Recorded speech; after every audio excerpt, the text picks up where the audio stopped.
What's up, everyone? Marc Lobliner, CEO, MTS Nutrition. On Facebook, we have the Tiger Fitness Group, on Facebook. And basically, every week, it's going to be a weekly feature. I'm going to answer every question that's asked, every single question. Now, I haven't read these questions in advance, so I have no research data. Think of it as having a conversation with me. And it's unique to the Tiger Fitness Group. So if you're not joined, I'm going to link it down below in the description box. And I'm going to do this in multi-parts, or else this will be a really long video. I might do it in one long video. We'll see what happens. However, here's how it's going to go. I'm going to answer as best as I can. Right now, I'm sitting here. I got my ambrosia planta smoothie mixed with kale, spinach, chard, and peanut butter cup planta. It's actually quite delicious. Nonetheless, man, let's get to the questions. I'm going to read off the names. I'm going to make it nice and pretty, and my wife might walk in. You might hear lawnmowers go. Again, this isn't a produced piece. This is just me talking to y'all, answering questions. So without further ado, from Jimmy Nuno. How much cardio can negatively affect your strength gains?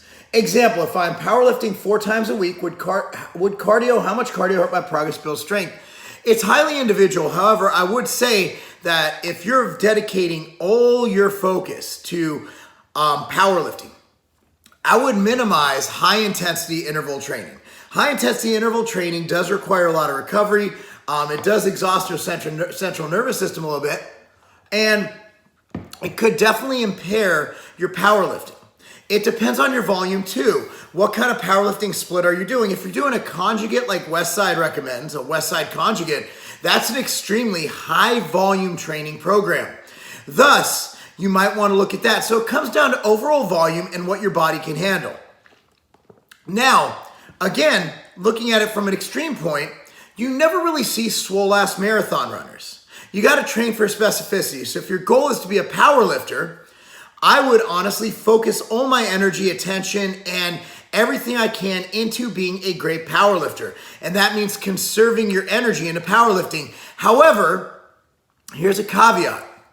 Powerlifting is also something that will be benefited by having some cardiovascular endurance. So that's why I say control your weight through diet mainly, and utilize cardiovascular for its vast health benefits. So what I'm going to recommend for you is Tabata. Tabata 2 to 3 times per week. What Tabata is, essentially it's a 2 to 1 work to rest ratio. And I recommend this for most of my clients. And also the way it's done, you get in and out really quick. It's extremely hard. And cardiovascularly, from a health standpoint, 4 minutes of Tabata, which is all Tabata should be. If you could do Tabata for longer than 4 minutes, you're not doing Tabata. You literally need to push your VO2 max to its limits. So you need to do basically 20 seconds sprint, 10 seconds walk. 20 seconds sprint, 10 seconds walk. I don't even recommend doing that. For power lifters and people like that, I recommend doing it on the stationary bike. The stationary bike is ideal because you can start and stop on a whim, whereas a treadmill has to speed up and slow down. You could do it sprinting, but even then, inherently sprinting, you have a time where you need to take off. And also I find that when you're not worried about falling, you can push that much harder. I like to do Tabata on battle ropes for upper body as well.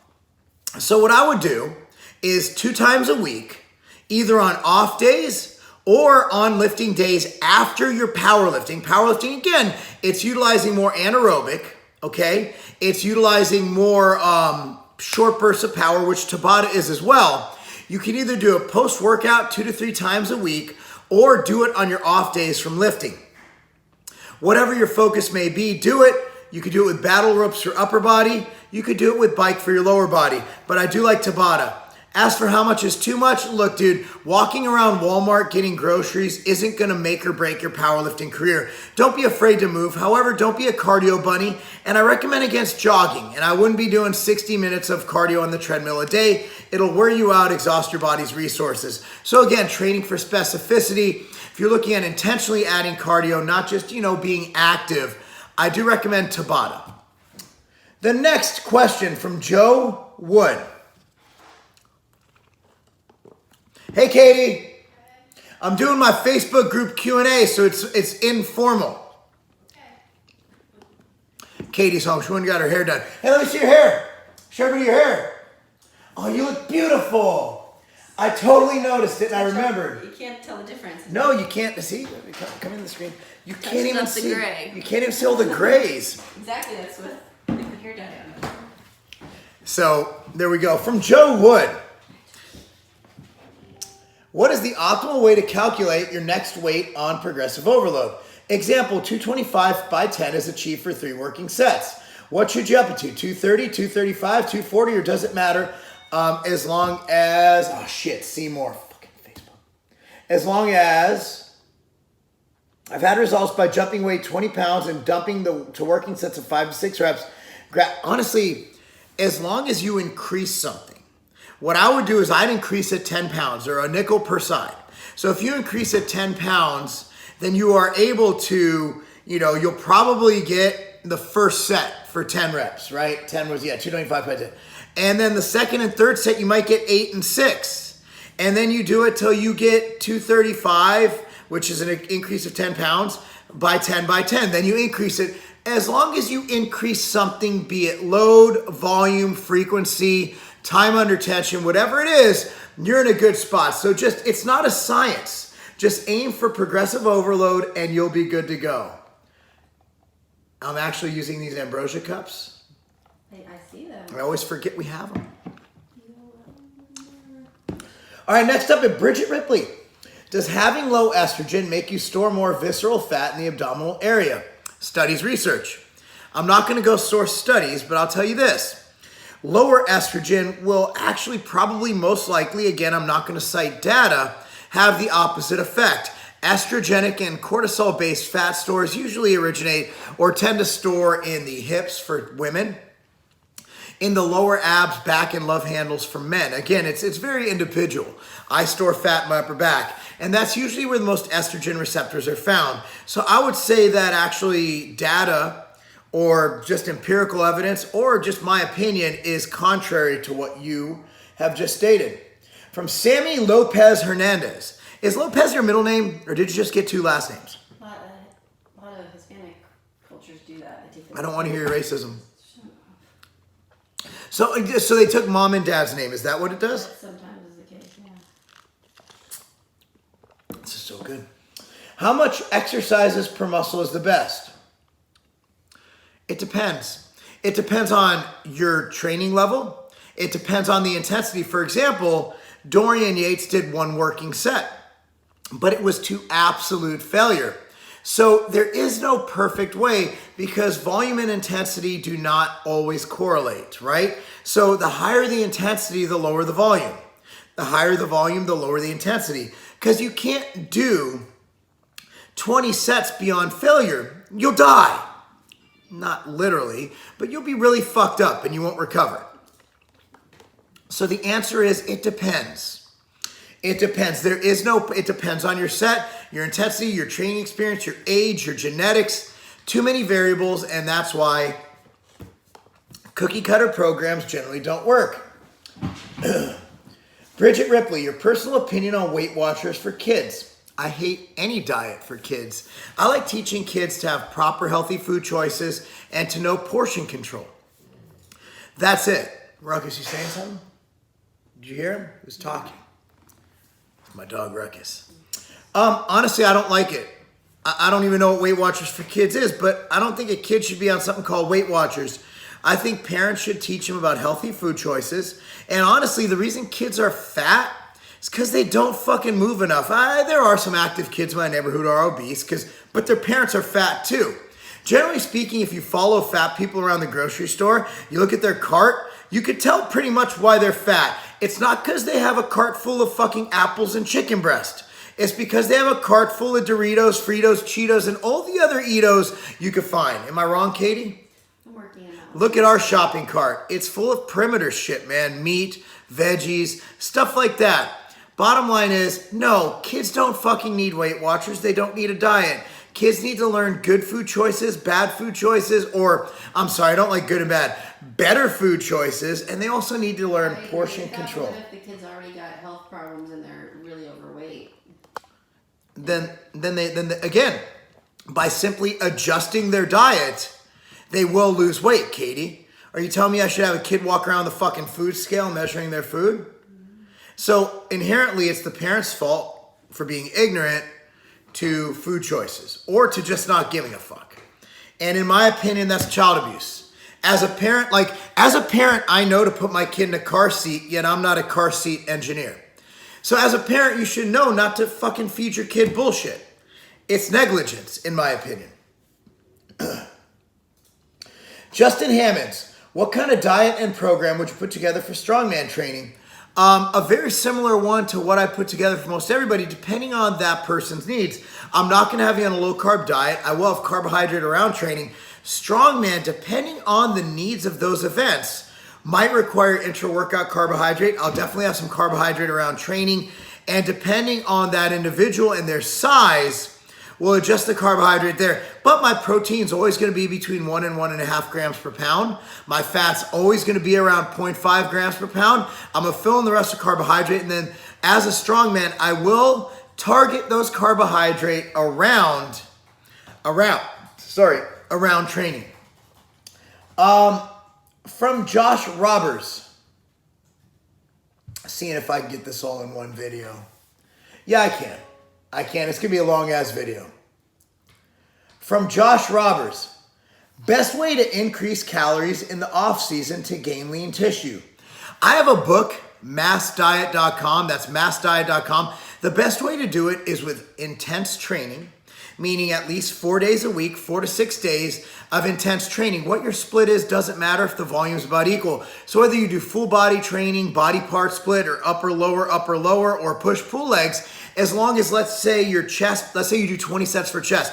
If the volume's equal, what data has shown us, it doesn't really matter. So what I like to do is gain 1 to 2 pounds a month.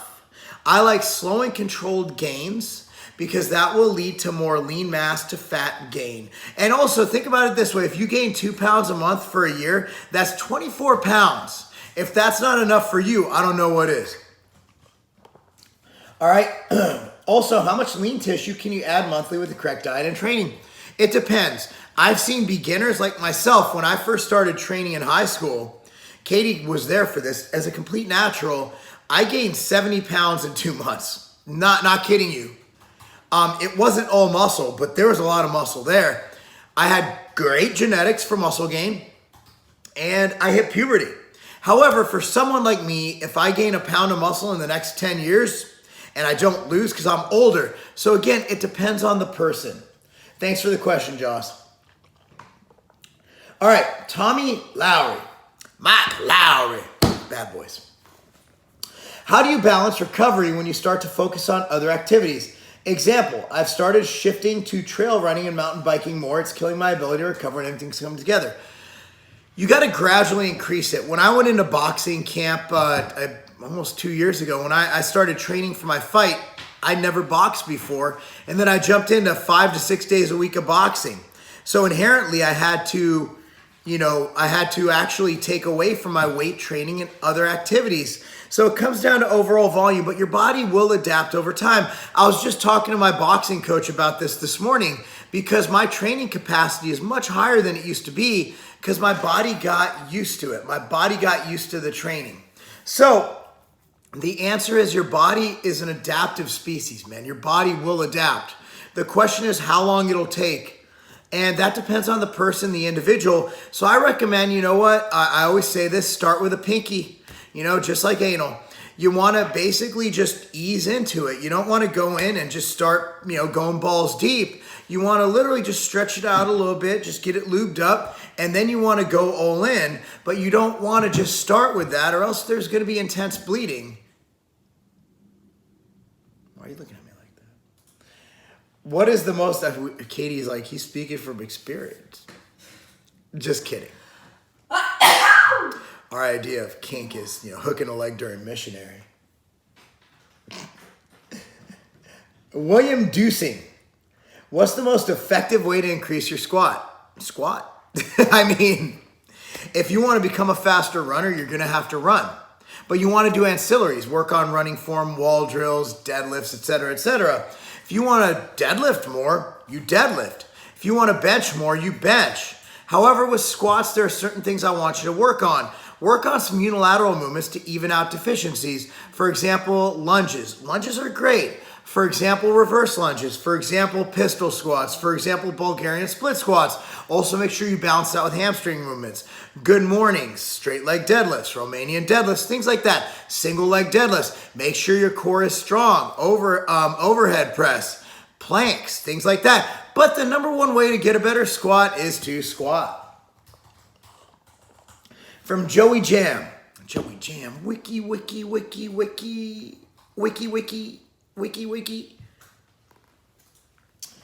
Is 300 grams of protein, 100 grams of carbs, and 90 grams of fat at a good way to gain some mass and lose fat?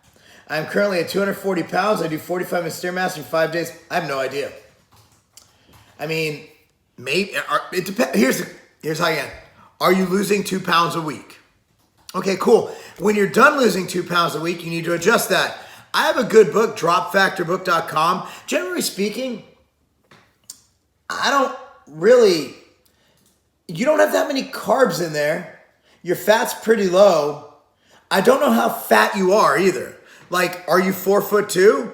I don't know how fat you are. Like, for me, okay, that makes sense, because I have a lot of lean mass and I have a very fast metabolism. I don't know, Tommy. There's no black and white. There's no ratio to really figure this one out. From Therese Marc. I'm going to read this and read my response, so in the future we avoid this situation. Vitamin deficiencies, hormone health, thyroid hypo. How to stay healthy when you autoimmune. What is your opinion on keto or AIP diets? I put, can you split these into coherent questions that I can answer in a different post or per question? These are topics, not questions. I don't know what the fuck those mean. I don't know what AIP is. But Katie and I are down with OPP. Mike Rock, how have your workouts changed as you've grown older? I actually think they're more intense and harder. Wouldn't you say, Katie? Mm-hmm. We go fucking hard. Like, dude, Katie and I, we train fucking hard. You're surprised I can keep up. Mm-hmm. We go hard at everything we do. We're very intense people. We're intense. Katie's intense. You wouldn't know it. Katie's intense. She gets in, she does everything I do. We're very intense and we like to go hard at things, You guys can read into that how you want. Because, yeah, that's just, we get it. We take everything seriously. I think Katie's a competitive person whose parents never emphasized sports. Judging by Cammie, Katie could have been fucking great. She could have been Carly fucking Lloyd for all I know, She could have been great. Unfortunately, her parents didn't put an emphasis on sports. That wasn't their thing. So Katie was a cheerleader. She got really good at holding up the letter D in an actual fence. My jokes suck. My jokes are fucking amazing. Drinking out of a straw, is that feminine? It's a really thick straw. Almost phallic. It's very thick, Mark. Super thick. I have to get my smoothie. It's a fucking green smoothie, man. So, honestly, I think they've gotten more intense. As I've started boxing, I found that my metabolic capacity is much higher and I get bored a lot. That's another thing. I've been training. It's not about training capacity. It's about just getting old. And Katie and I have been training together. Shit, dude, I started training you in college. You were 18. Dude, Katie's been training when Katie was 18. That's 72 years. And, we've been training a long time. So I think to keep things interesting, we do a lot of supersets. We don't rest a lot during our workouts. And I think it's been our best workouts ever. It's exhilarating. And it's just a fun time. So mine have changed that they're more intense. And I train a lot harder now than I did even when I was a pro. From AK Priveny. Can you please share again your accountant and wealth advisor? Oh yeah, of course. I'm going to, you could, if I remember to post them below. So my accountant is David Pope. He's based out of Wyoming. David Pope is an amazing individual. You can find him on Facebook, David Pope. David A. Pope. He's located in Cheyenne, Wyoming. Wealth advisor would be Willie Fisher. He's in Burlington, North Carolina. Willie Fisher from Fisher Wealth Management. Willie's a good dude. He's got really curly hair. He looks Jewish, but he's not. I always have these Jew imposters doing my stuff, right? Like, Willie's a Jew imposter. He's doing a Jewish man's job looking Jewish. He's a Jew-poster. From David Pope.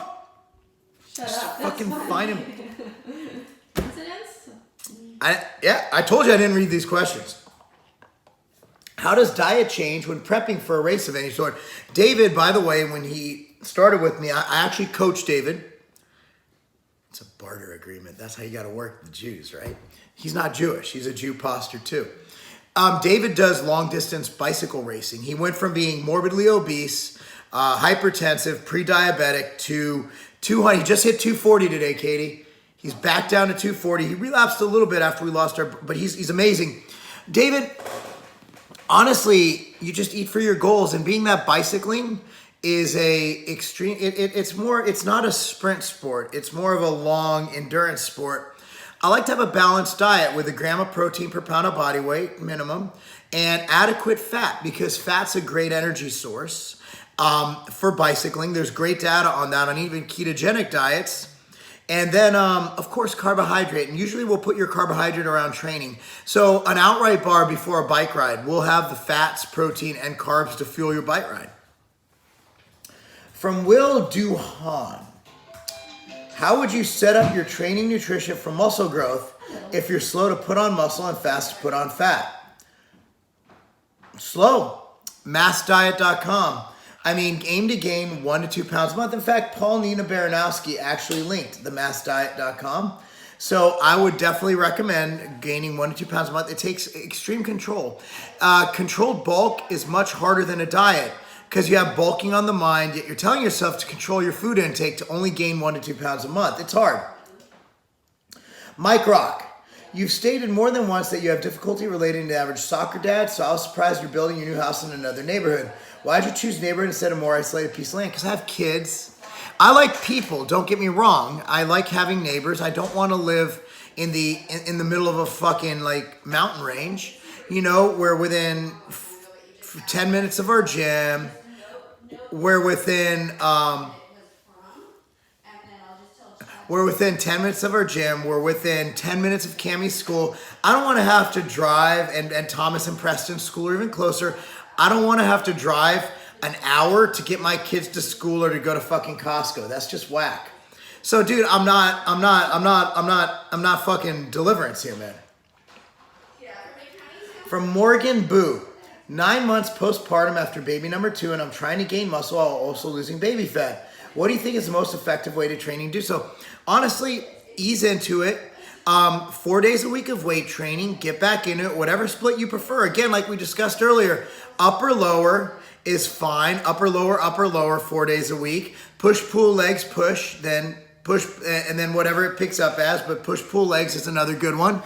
Bro splits, fine. Full body's fine, whatever you prefer. And then add in cardio, whether it's HIIT or low intensity, depends on your overall intensity. And of course, eat for your goals. If your goals are fat loss, eat for fat loss, but you're not gonna build muscle and burn fat at the same time. Generally speaking, getting weight training back in should elicit, based on the fact you're undertrained coming off the pregnancy. So be sure to, of course, weight train hard. And of course, eat to lose weight, because you're gonna wanna lose that baby fat, assuming that you have some baby fat, because you said you're losing baby fat, which means you have to lose weight. There's no baby fat, you just gained fat, because you were literally harnessing a life within your body, which is amazing and, you know, good for you. But yeah, be patient with it, you know, and just stick to a program, just like you would if you weren't, you know, coming off of being pregnant. Just ease back into it, get back in the gym, get your weight training in, get your cardio in, and good to go.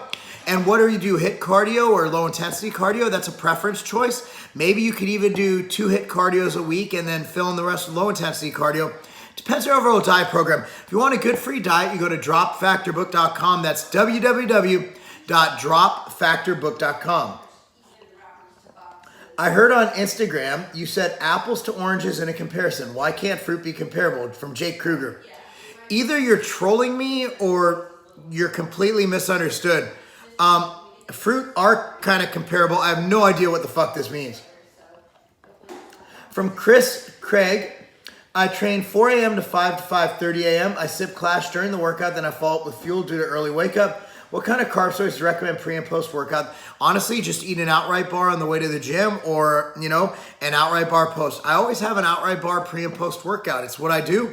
I think it's the perfect fuel. It's got the perfect carbohydrate source, fat for pre-workout, which is great for energy, and 15 grams of protein, including the only protein source other than what's natural from the peanut butter and oats being whey protein isolate, which is a tremendously high biological value, the highest biological value protein you can get. From Matt Liu.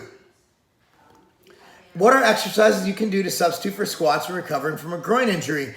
Ask your physical therapist what you're willing to do, but I don't know. Can you do lunges?